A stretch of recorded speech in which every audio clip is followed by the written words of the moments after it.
The Newsday continues here on One News Now. I'm Sean Yao. The Interior Department is still verifying a supposed threat against President-elect Bongbong Marcos. DILG Secretary Eduardo Años said they are monitoring groups like the CPP-NPA while they confirm the information that was relayed to them by former Senator Juan Ponce Enrile. On his Facebook account, the former defense minister claimed that some groups in the Philippines and the United States are planning to cause trouble for the incoming president. However, Enrile did not provide any other details about this supposed threat. We will not allow any group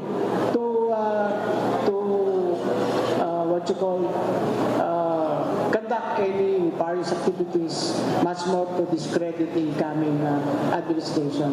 And we will do it all within the legal bound of the law. In other news, some fishermen are now facing losses as rising fuel costs affect their operations. Camille Samonte with the story. Emilio Vicente Jr.'s 22,000 tilapia are all dead after he wasn't able to turn his water pump on due to the rising fuel costs. Doon na pong malaki. Dahil sa pag ito pong dalawa nito, may laman nito na natirang isda, 24 oras ito, 24 oras isa na yun. Kaya bali yung 6 liters, 9 hours ang maiaandar lang nun. Vicente only borrowed his capital from the Agriculture Department.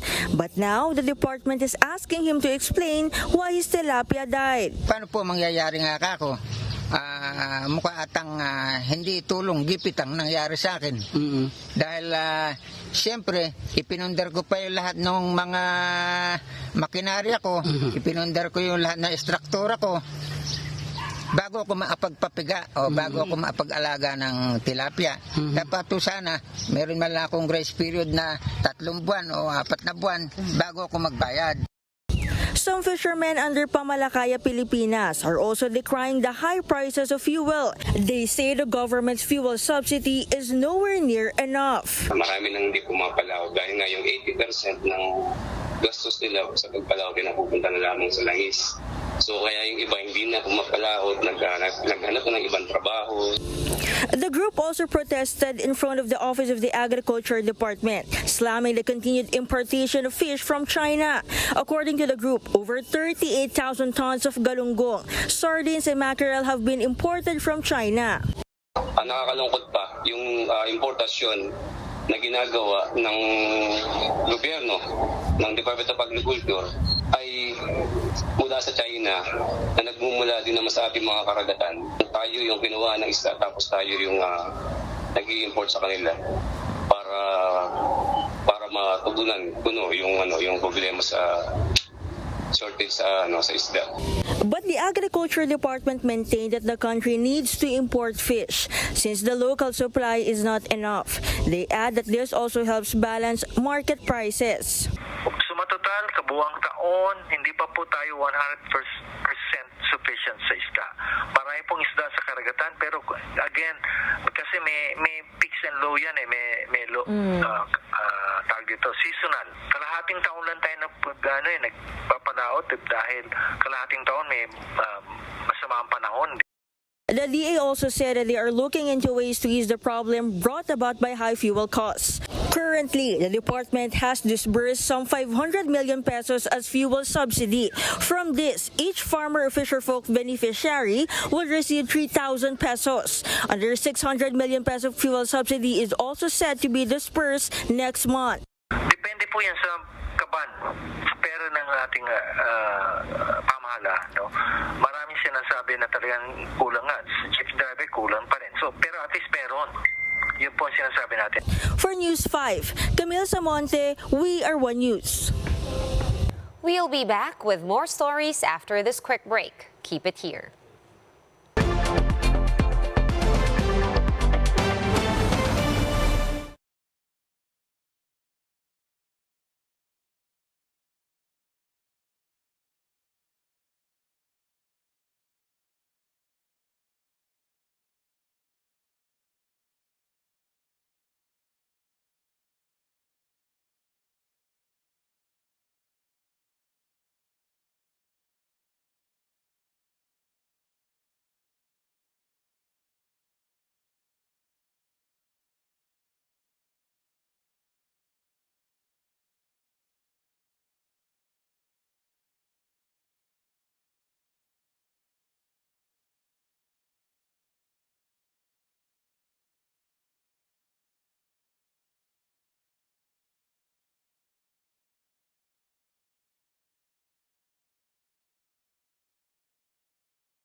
You're still watching One News Now. I'm Sean Yao. Philippine sports is facing a brain drain of athletes who are opting out in favor of better paying international careers. Gretchen Ho with the report. That's a perfect pass. Sean O'Mara there with his... More and more Filipino athletes have seemingly opted to play abroad with hopes of building their own legacies. The movement started with Thirdy Ravenna back in 2020 when he became the first Pinoy to join Japan's top-tier B League. Since then, 7 more cagers followed him to Japan. But what does this exodus spell for Philippine basketball? This opportunity for Asian players to go overseas was never really available in the past. So it's just, it's just happening to us now, but really, it shouldn't even be discussed as a threat at any level.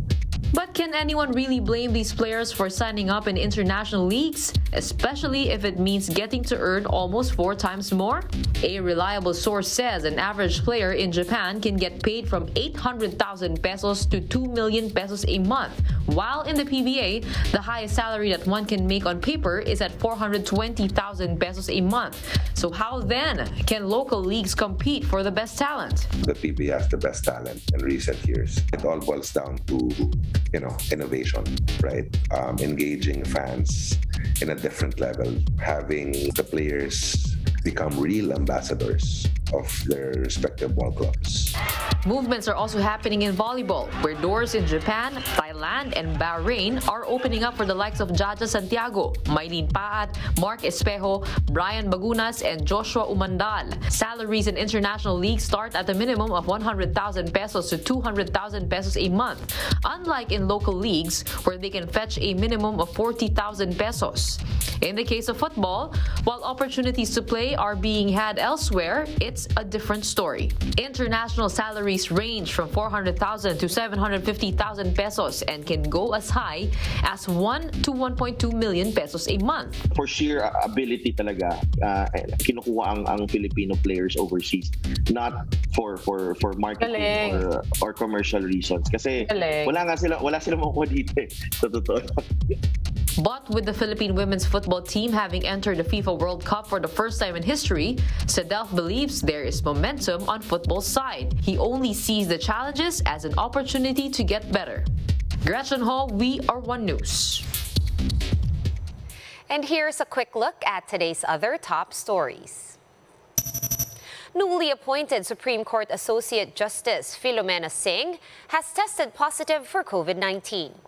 In a statement, the Supreme Court said that Singh has mild symptoms and is currently under isolation. Other justices who were recently with her are also self-isolating and will get swab tested later on. The LTFRB is looking to distribute the second tranche of fuel subsidies for PUV drivers next month. The agency says beneficiaries can expect a much faster process in availing the subsidy this time around. And incoming Vice President Sara Duterte will wear a custom-made Filipiniana gown to her inauguration. Davao-based designer Silverio Anglacer posted a sketch of the gown on Facebook. The Vice President-elect will be taking her oath before Supreme Court Associate Justice Ramon Hernando at the San Pedro Square in Davao City on Sunday. For more updates, visit News 5, The Philippine Star, and Business World online. Visit our website, onenews.ph, for more in-depth analysis. You can also catch One News on Signal Play. Register for a free account at www.signalplay.com and stream One News Live anytime, anywhere. Masks on, wash hands, and stay safe, Philippines. I am Sean Yao. We are One News.